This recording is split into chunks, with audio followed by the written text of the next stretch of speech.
অগ্রিম শুভ বিজয়া সবাইকে।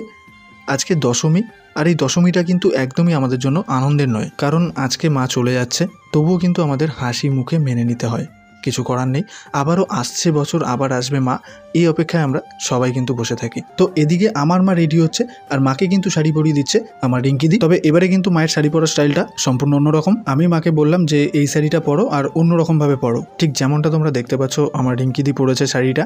ওই কি বলে ওটা, আট পৌড়েভাবে শাড়ি পরে, ওটাই আর কি। তো বন্ধুরা, এরকমভাবে শাড়ি পরে মাকে কেমন লাগছে সেটা কমেন্টে জানাতে কিন্তু একদমই ভুলবে না। তো এদিকে কিন্তু মা আর দিদি একদম রেডি মন্দিরে যাবে বলে, এমনিতে অনেকটা লেট হয়ে গেছে। তার ঠিক 10 থেকে 15 মিনিটের মধ্যেই আমি বেরিয়ে পড়লাম। আমারও তো হুটো বাটা নেই, কারণ আমার ওখানে তেমন কোনো কাজ নেই। আমি যাব মাকে প্রণাম করতে। মন্দিরে কিন্তু এখনও প্রচুর ভিড় আছে, মা লাইন দিয়ে দাঁড়িয়ে আছে, আমার কাকি আছে, রিঙ্কিদি আছে, সবাই আছে।